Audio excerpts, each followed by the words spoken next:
Stay tuned if you dare.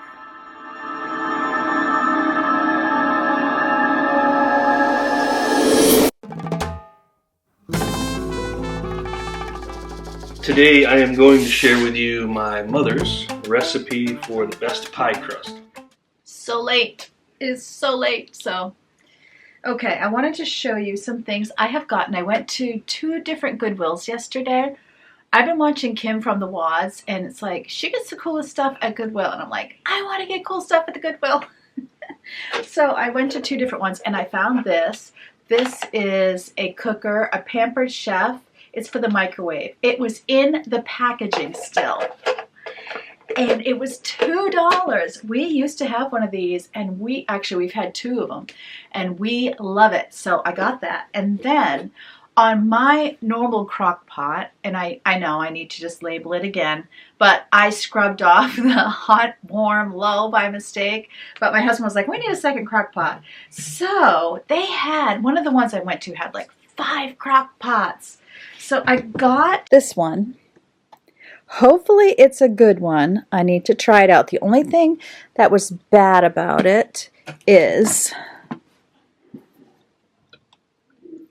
it's missing one of the little feet. See that? So I don't know if I can get a little foot for it. And I loved it because it has these. So if I ever went to a potluck, you know, I could just take my crock pot. I've always wanted one that snaps down like this. So I'm going to price it out and see how much it would normally cost. But as you can see, it is just in beautiful condition. Of course, it was all dusty and such, so I washed it last night. But very excited. And this is all in perfect condition. I looked at everything, and I looked at the cord to make sure there was no fraying on the cord, but I didn't think to look at the little feet. But I'm still glad I got it. I got it for $15. Tell me if you think that is a good deal. And then I had told you I needed new pantry labels, and I found these chalkboard labels on Amazon, and I don't use the chalkboard. I mean, they give you the little, chalk pen. Whoops. I don't know. Maybe I'll try the chalk pen. You have to, activate it. But a lot of times I just use a Sharpie. But what I love about this is, how many is it? I know it said. I feel like it was like 180. Why doesn't it say now? Either way, it's this whole roll of them. So this should last me quite a while.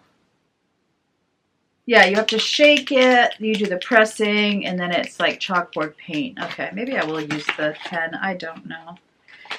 Yeah, maybe it must have said it on Amazon how many labels were there. But, I mean, I didn't buy this for the pantry. I use these on literally everything. And then, honestly, I mean, you can cut them and make cute designs. But I just love them because they're quick, they're easy. I can peel it off and throw it away if I want to.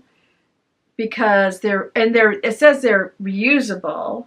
So if you use the chalk pen it gives you, you just have to use a wet paper towel to wipe it off, which honestly I don't know if I love that, because I don't want them getting smudged or wiped off by mistake. So I would probably use a Sharpie, which you can remove with nail polish remover. So yay! Okay, I had to write some things down because I'm starting so late. Did I say it's 10 o'clock in the morning? So it made me a little anxious. So I definitely want to get behind. So funny because one of you said, do you ever clean behind your fridge or your stove?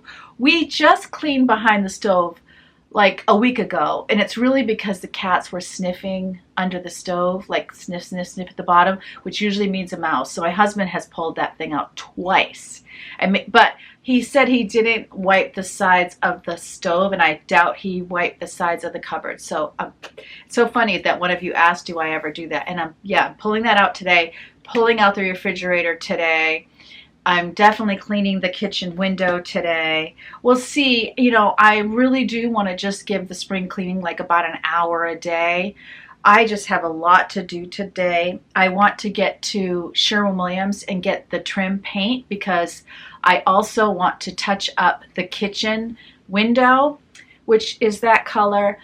And also I'm probably moving to the downstairs bathroom next, and that window really needs to be touched up. I also want to learn how to caulk correctly.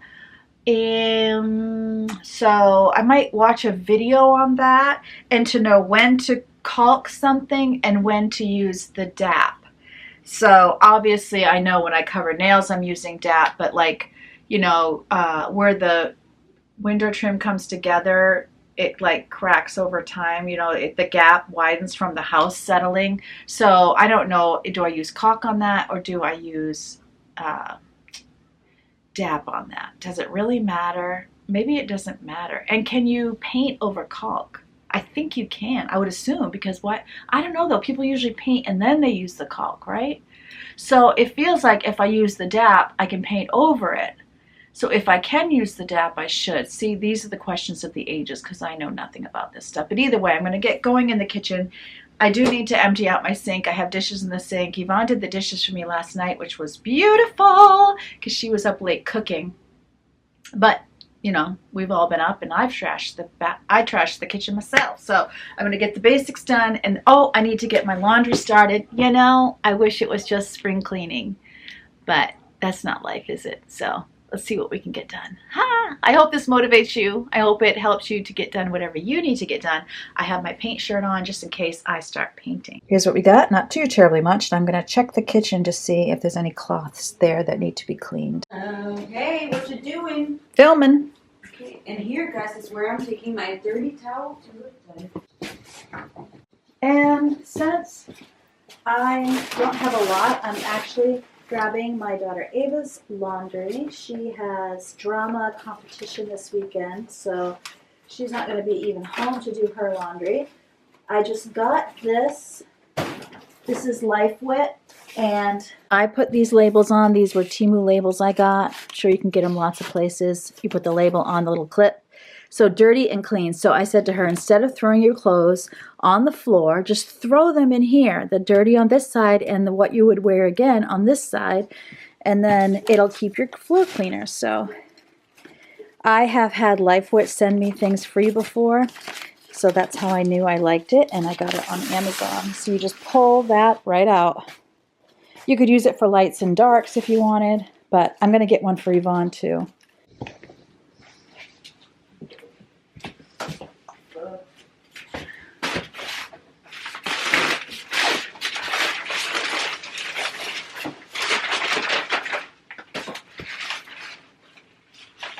And then I can put the clean right back in here and bring it up the stairs.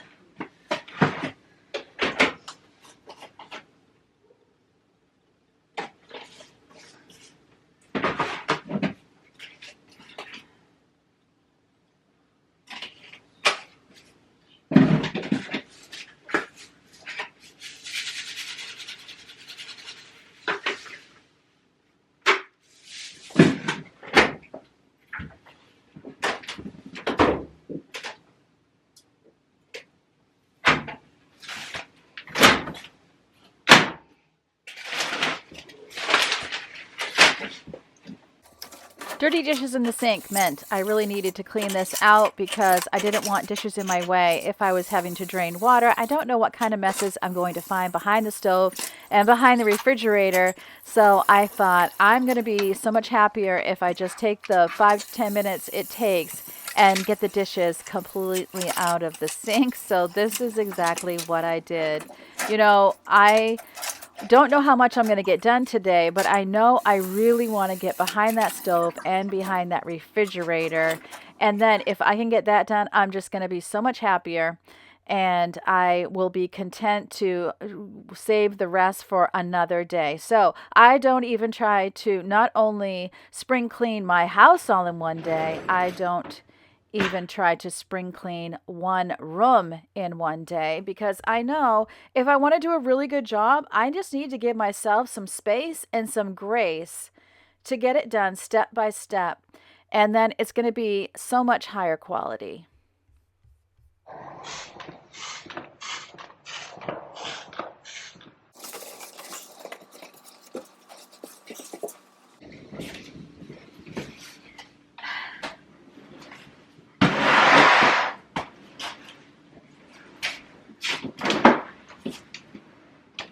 Yeah, this ain't budging for me.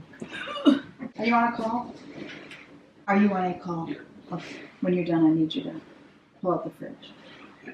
All right, maybe I'm not Hercules yet, but I did find I could definitely move the stove. So let's start at the stove. One of these days, I'll be able to do things independent of my husband. Today's not that day, and tomorrow's not looking good either. So here I am looking at how awful the back is in disbelief. Okay, I literally cannot reading the book.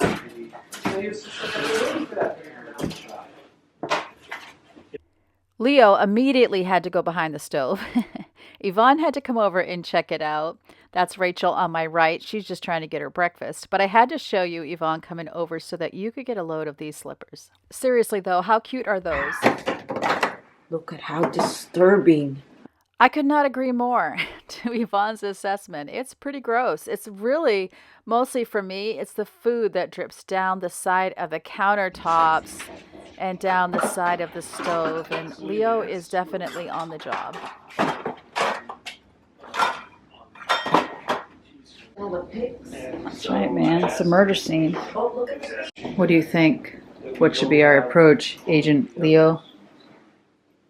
No, that's number 32. Watch me work? Is that your approach? That's not much of an approach. So Leo has decided that he is the foreman, so he's just going to watch me work, and he's, going to silently, with his mind, order me around. I'm going over it with a dry paper towel first because it had some dust on it, and I don't like moving dust around with cleaner. So then I am using the Method Heavy Duty Degreaser. This stuff worked really, really well. I am using a green scrubby, and I would just say, before you use a green scrubby on anything that you care about, make sure, test a little spot to make sure it's not going to take off the finish, because I've done damage to things in the name of cleaning them.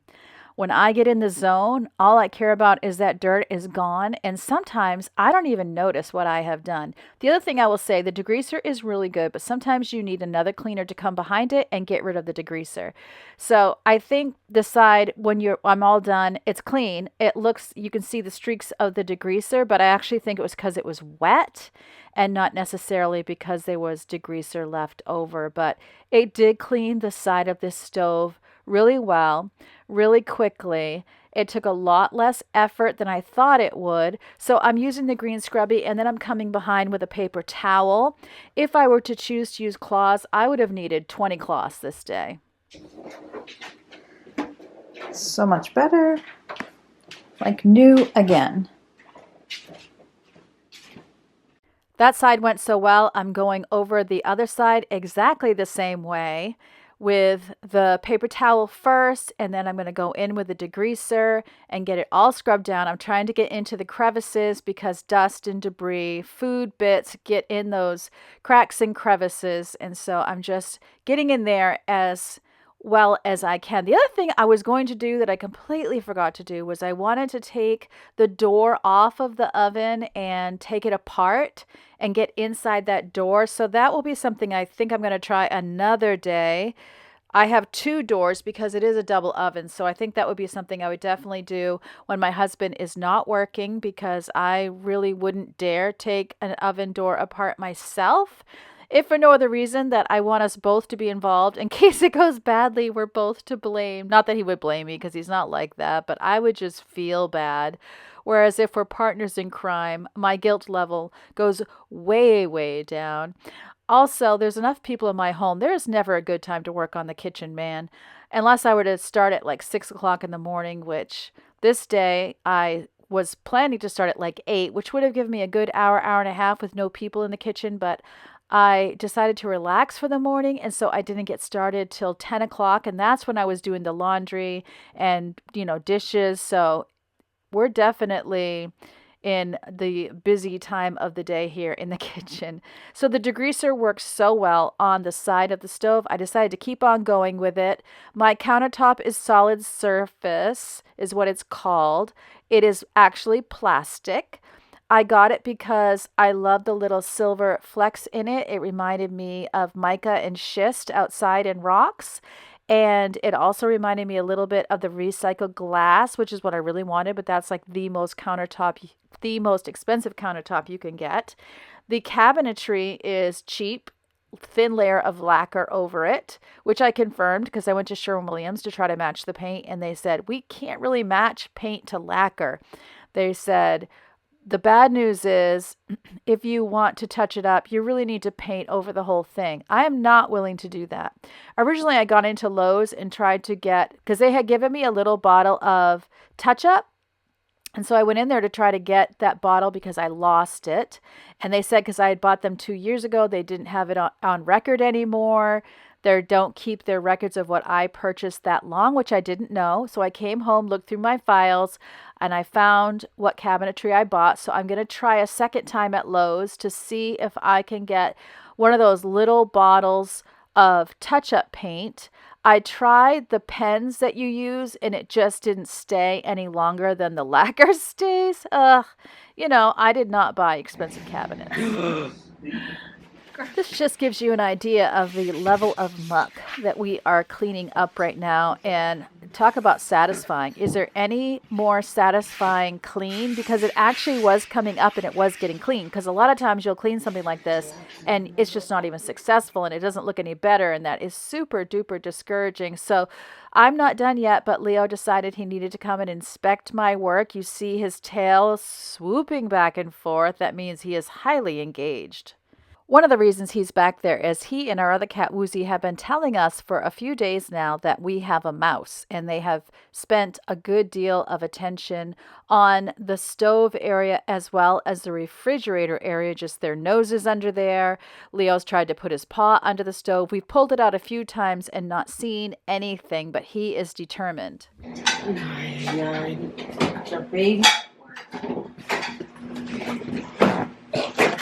I can't think of it. He's like in every spot.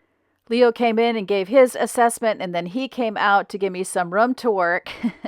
So I'm just kind of gathering up any loose dirt that's underneath this nasty cord that I tried to clean. It didn't come really clean, and so I'm just going to do the loose dirt, and then I'm going to just spray cleaner on and just go at it. Well, it's bad when Woozy's inspecting. Cree, look at him. He's so cute. What do we see? There's a mouse in here. Got all the inspectors out today. Wonder how much this is gonna cost. For him to inspect? Yeah. Woozy is the mob boss of the family, so if he comes in, it's a serious sniffing situation because he is not usually all up in my business when I am cleaning. I'm using the heavy-duty method degreaser here too on the floor. Do I know if it's safe for laminate? No, I don't. So use it at your own risk. But it was working so good. I just had to use it, and I figured there's no ammonia in it. There's no bleach in it. So I felt pretty safe. It worked amazing. It even worked on the side of my cupboards, and that made me very happy. It didn't do a lot with this cord. I think I would have to come in and clean the cord with a brush. I just didn't have the commitment level to do that. So good enough is going to be good enough, and something's better than nothing. You would think people were walking behind here with muddy shoes the way it looks. I mean, look. I would love to tell you that I saw no sign of mice, but that would not be honest. I absolutely did. So I know the cats are correct. And so the story is, this night, my daughter was performing in a drama production at her high school. Rachel was home alone.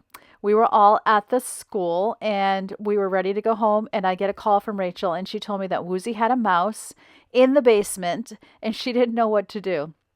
So I said, close the door to the basement, leave Woozy in the basement with his mouse. That's where he wants to be anyway, and just ignore it.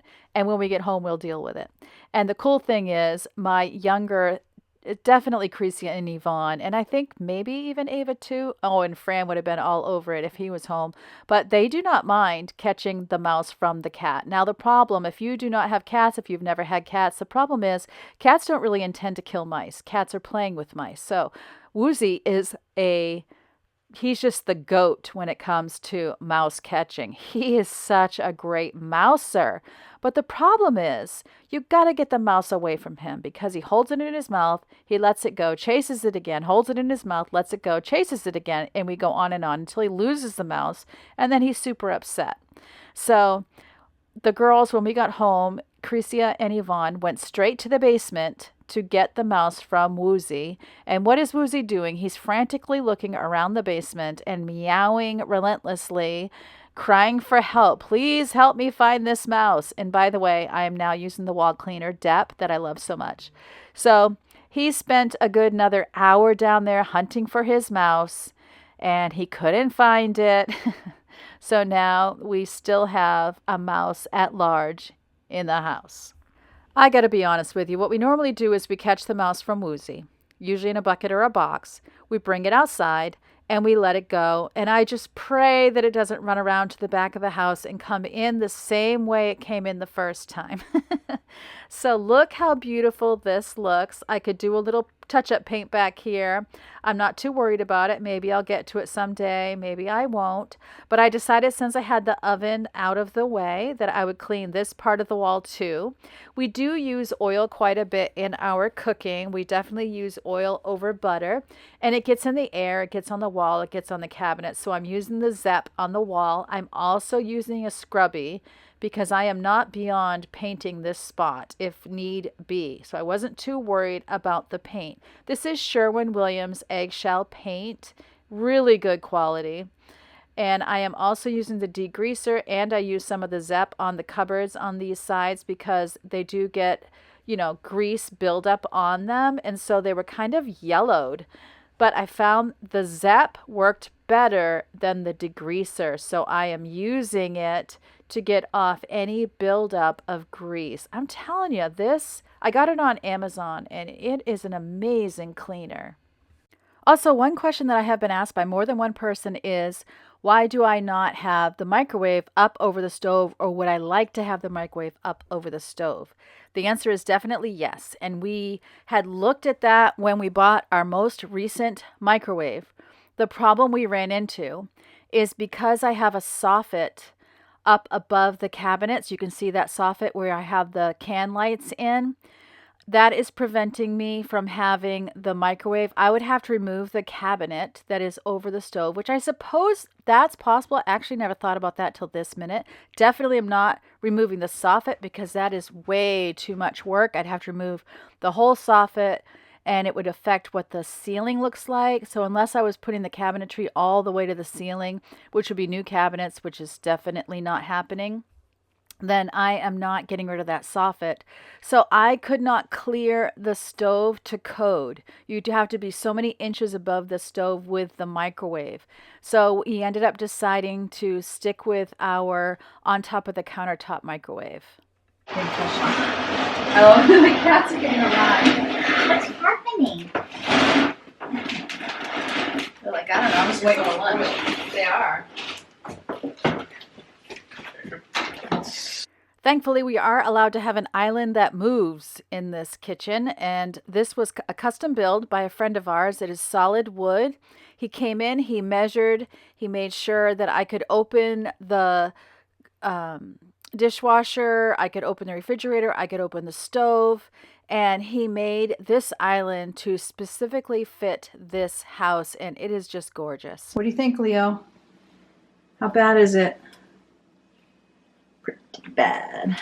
At least this side is like pretty much just dust, unlike the oven. But man, get the vacuum. So bad the camera wants to go blurry. And then the side of the fridge needs to be dusted.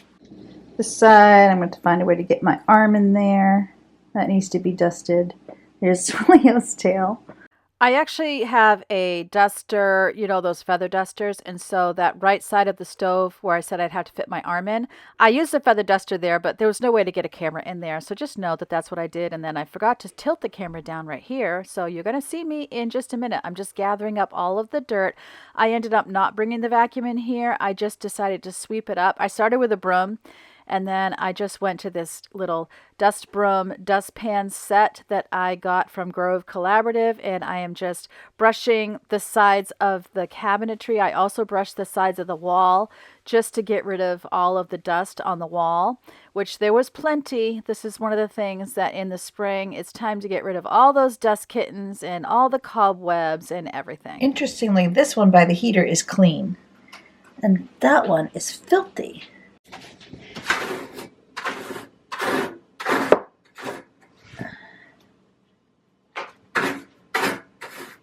This is a Samsung refrigerator. We've had no trouble with it. We bought it at Lowe's, but I have heard mixed reviews about this refrigerator. I know Jen Chapin on her channel, she had one. She was always having trouble with ice building up. She's not happy with hers at all. So I just will say buyer beware. I got mine. It was a floor model. I think it had a dent in it or something. So I got a discount. The guy that sold it to me, he was really awesome. He had owned his own appliance shop in New York and he had moved to Maine. He just got tired of owning. He was really retiring. He had a ton of knowledge and he walked me through everything. And he ended up selling me this store model, which is so funny because then I went in and was going to buy the double oven and all they had was a store model and like, oh, we can't sell the store model off the floor. And I didn't say anything, but it's like, I just bought a refrigerator off the floor. But I didn't say anything. I just came home. It was so funny because they said they were out of stock. I came home. I went online. I bought one from Lowe's. It was delivered to my house. No waiting. So if they ever tell you something's not in stock, go home, try to buy it online. You might be surprised. I also found Best Buy had competitive pricing compared to Lowe's as well. And I know I bought one of my appliances. Maybe it was the dryer or the washer. I really can't remember. Or maybe it was the oven. I don't know. But I know that one of the things they said they were out of stock, I bought it online. And then one of the things I bought at Best Buy. And of course, watch for sales, that whole thing. But I have loved this refrigerator. And I'm also don't love this flooring, but it does clean up quite well. I saw some dirt in this particular crack, so I grabbed a butter knife and used the butter knife to kind of dig out the dirt, and then I was able to wipe it up. I have to say I did really well with the oven, but then coming behind here for the refrigerator and just the positioning and how you have to stand, it really kicked my butt. So here I am getting the side of the cabinets wiped. These ones are really just dusty. There's nothing wrong with them. They don't have any dirt or grime. And then I am also wiping up the wall here, and these weren't overly dirty either. It really was mostly the floor. And because, you know, it's not like the oven where you're cooking. So I'm really glad I did the oven first. If I'd have done the refrigerator first, I don't think I would have gotten to the oven. I think I would have just called it a day. So I definitely did it in the right order. And now I'm just working on the side here. This is the part that's always hidden by the cabinet. So the top part was fine. It was just the bottom half that needed to be done. All right, so as you can see here, this looks amazing. She did a wonderful job. It's all beautifully clean. This was quite the mess. You know, you can't completely disconnect it because you've got the ice maker water here, so but looks so much better. Isn't he such the YouTuber now? He was going to go push the refrigerator back in for me, and I'm like laying on the couch, and he said, did you show them an after shot? And I was like, no, actually I didn't. So I was like, I'm not getting up. Could you just do it for me? And he did a great job. I'm telling you, he's learning, and he's becoming more and more comfortable. Oh. Oh my. That was exhausting. But here I am putting away my my clean clothes. Clean clothes are going in the dryer. We're going to Sherwin-Williams. Sherwin-Williams. Here I am. No. Oh. Here I am singing. I don't know what I'm singing. No, because we got to go somewhere tonight. I'm dropping things like I usually do. This is why Yvonne doesn't want me to do her laundry. Ava's got a buckle. Good thing it's not in.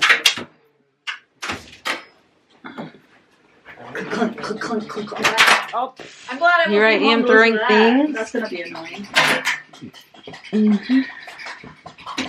As you can tell, I'm already aggravated after cleaning behind the kitchen, behind the stove, The stove was one thing, but that refrigerator just like finished me off. and refrigerator. Is that what I said? I don't know. And here I am dropping things once again. Hashtag not my sock. Mm-hmm. Since Yvonne helped me so much today, I think I might reward her with a Dunkin'. Stay tuned to see if I got her that. Oh, here I am. Hi there. Today I am going to share with you my mother's recipe for the best pie crust.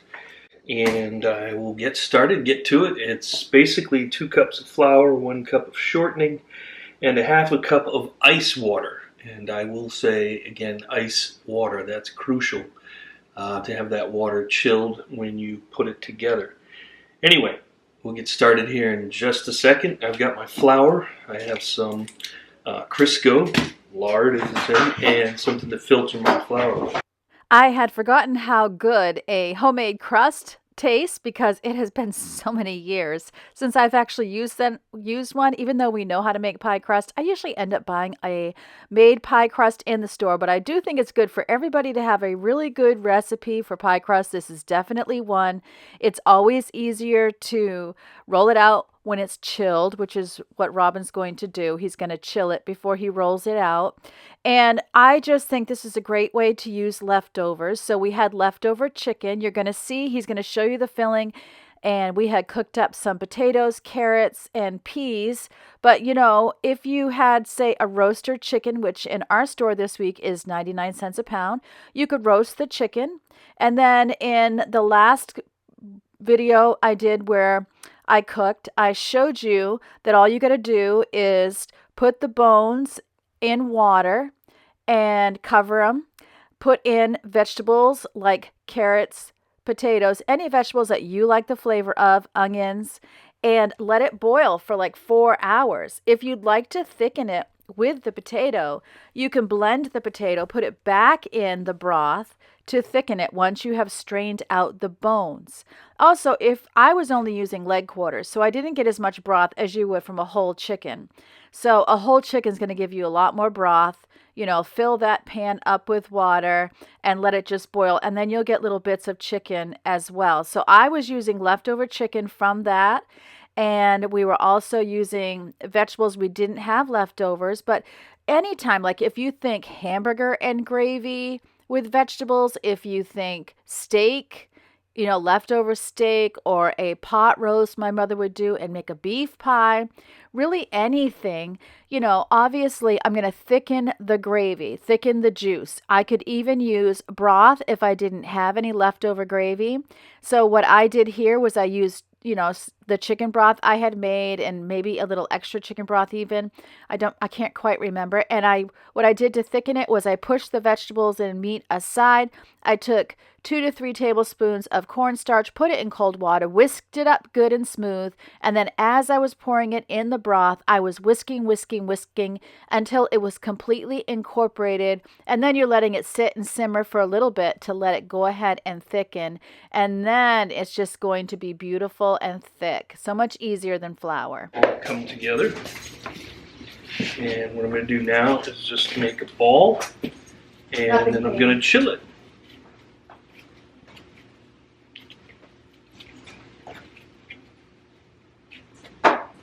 Sort of like a disc.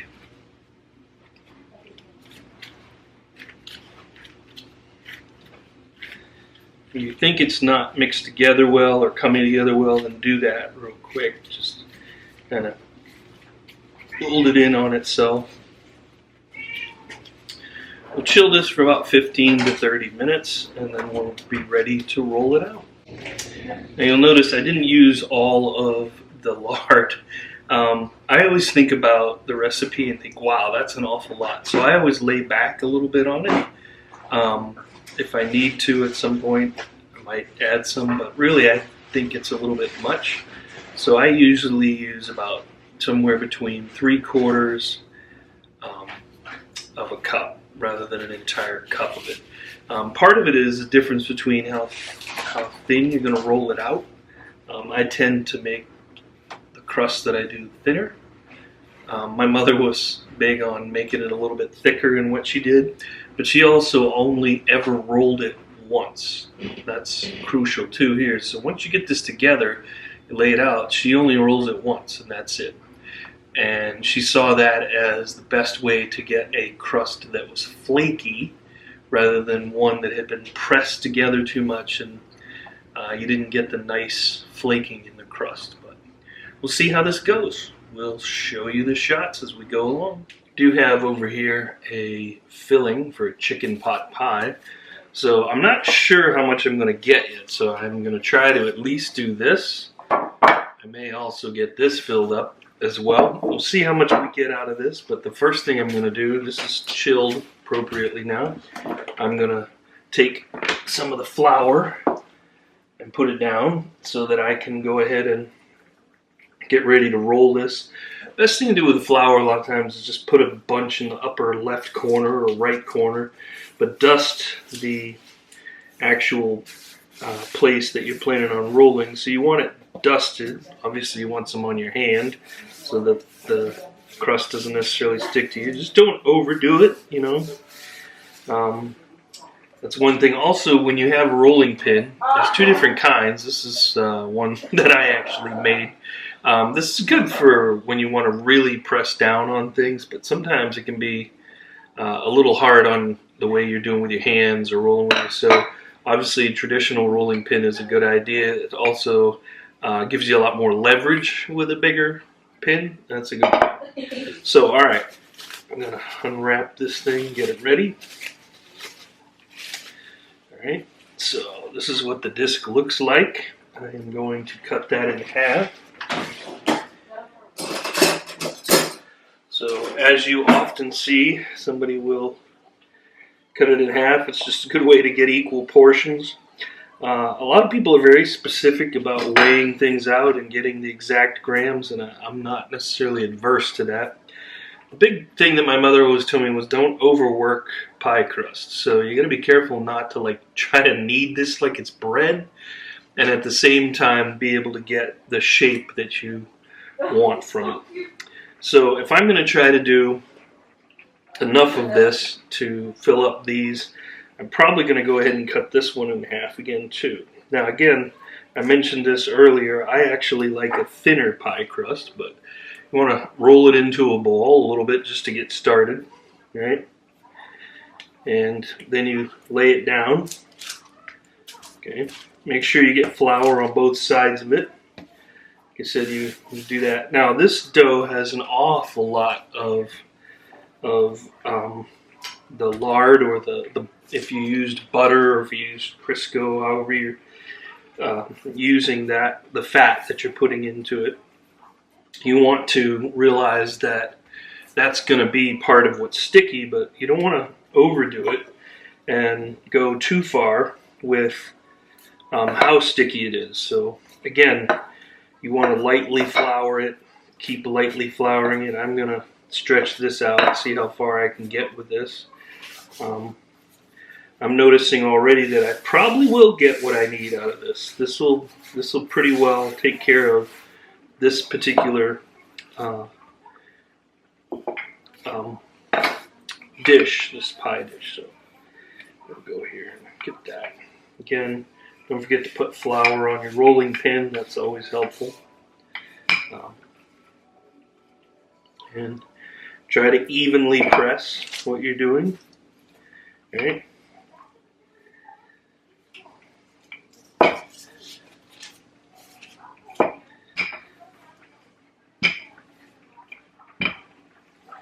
Now this is getting to the point where it's getting fairly thin, so you do need to be careful. Like I said, I might not get both of these out of this. I'm starting to realize I'm going to be right to the edge of what I'm looking for. So this is going to be tricky, but we'll see. This should come pretty close.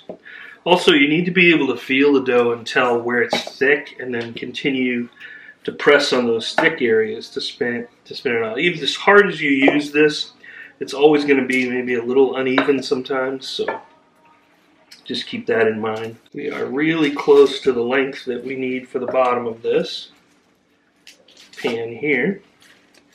Let's see, we measure it, right?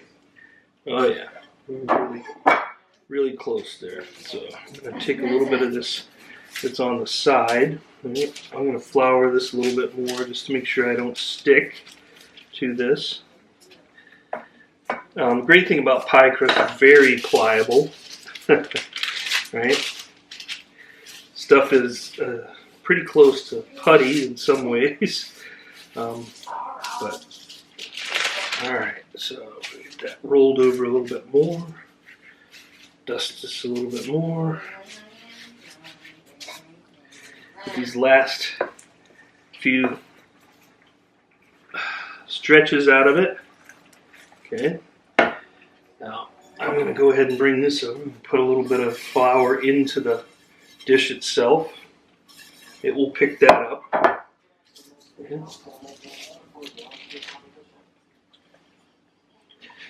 Now,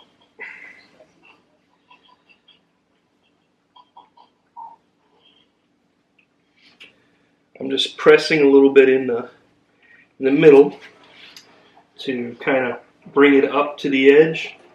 But this is going to be right up to the corner in most cases with this, so come out pretty good. It's not too bad. It's a little shy. I could have pressed more of this over to here. I can still do that. Right? Get that in there. Right? Now we have our filling. So some people will say that you should put this in the oven for a few minutes, maybe anywhere from 3 to 6 minutes, to kind of just get this started a little bit. I don't necessarily disagree. It depends on how your oven is. If you have an oven that heats evenly, it's not so bad. If you have one that's a little bit slower from the bottom, but it's really hot from the top, because last thing you want is your crust to burn on top and not be cooked in the middle. So it's not a bad idea to just put it in a few minutes ahead to start the bottom of it if your oven is hot on top. So part of that is knowing your oven. Like, I don't use the oven all the time, but I do use a grill. And I know that with every grill, there's a spot that just cooks things really fast, and there's a spot that's cooler. That's just the way it is. Ovens are very much the same, particularly if you're using something that's like an electric oven, like we have. If you have gas ovens, they burn more evenly, and that's a whole different story. So, like I said, just know your oven and know what you need to do with that crust. So now I have another portion. So I've got enough to get really like 4 out of this. Like I said, you don't need to have a really thick crust necessarily. That's not what we're going for. We're going for something that's a little bit more flaky in that process. So, all right, we're back to doing this again. Remember to add a little bit of flour down. Start to work that out.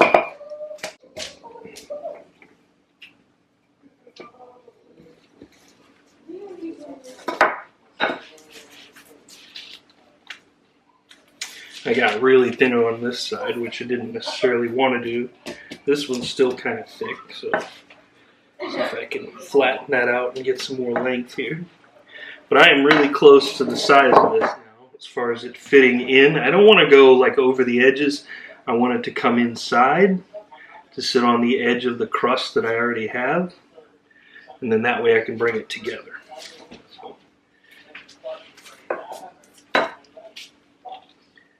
Yeah, we're good that way. Okay.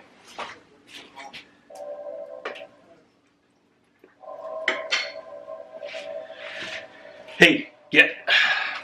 Come on. No, you gotta get. Yeah. First one, that'll be ready to go. I need to get this off on another sheet here real quick.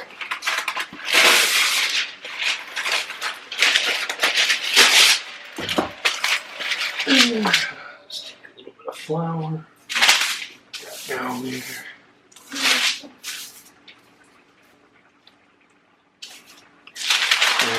move this over with this. So those are ready. Now I have got another one here that I'll be able to fill. I should show you the filling here real quick. Let me take a moment and do that. The filling is over here. The only thing that we have left to do to the filling, the chicken portion, is to actually thicken it a little bit. And there's different ways to thicken the gravy of it. You can cook it down and actually let the starch from the potatoes. So ours has chicken, potatoes, carrots, onions, garlic, and peas. And lots of people add other things. They'll add lots of stuff. I don't have any celery, but we would often possibly do that in there as well. But you can take the starch from the potatoes, and if you cook it long enough, it'll actually thicken up what you want. If you don't have that kind of time, then you're going to want to use something like flour. You make a flour slurry, which is just flour and water, so it looks like a paste. And you don't want to overdo that because you don't want it to be chunky, but you would add it just to thicken it. You can also do it with cornstarch, is another way to thicken that. We've done all of those different things in different recipes. We really try a lot of different things just to see what works best for what we have. Sometimes we do what we can with what we have. So anyway, I will show you what's in there. Then we will work on our second crust here. So this is what the filling looks like. It's coming out really good. Like I said, we just need to thicken this a little bit. Right now it's kind of soupy, but everything is already pre-cooked with it. Like I said, we have the chicken, which my wife had cooked just the day before. And then we have the carrots, the potatoes, and you'll see peas in there as well. So we did season this a little bit, just nothing too much. And you can choose different types. There's all kinds of different mixes that people use, particularly for chicken type recipes. So my wife thickened the filling while we were working on these. And so now we'll be able to put the filling in just a minute. I'm going to turn it off and let it cool down a bit. I don't like to put it in when it's really, really hot in there. That tends to not do really well with the crust necessarily. So you do want to let your filling cool down. It doesn't have to be cold by any means, but it does need to come off and not be burning hot filling it. So I'm going to fill these.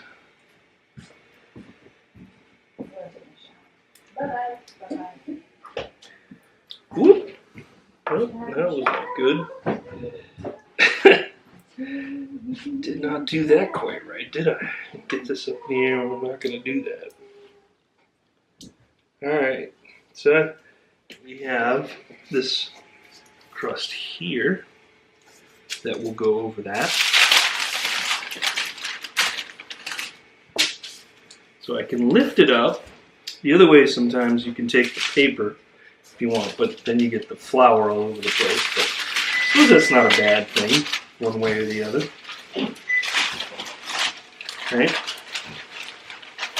I can let the flour come down on the thing, then just bring this right in like that, bring it over to where I want it to be, and I take it off. It's not quite centered the way I wanted it, but I can pick it up. That's good. Alright. And there we go. That came together fairly well.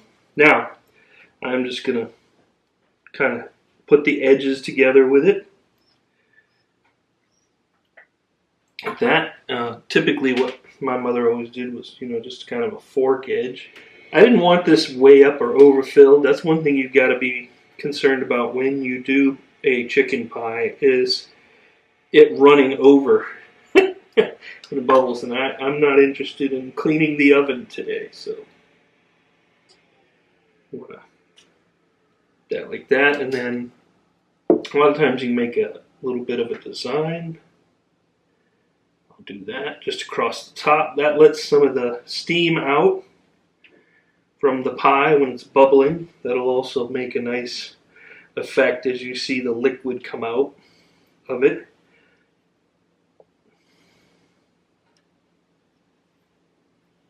Nothing crazy there. It's regular. So now I'm going to take this and put it in the oven. So this will go in, I've got it on 400. This will go in for about 18 to 22 minutes, somewhere in that range. And there we have it, our second pie. Again, I can do the same thing. I can make that crust edge with the fork, right? Just kind of make a, sort of try to bring the two together. Now in this case I'm a little short, but that's all right.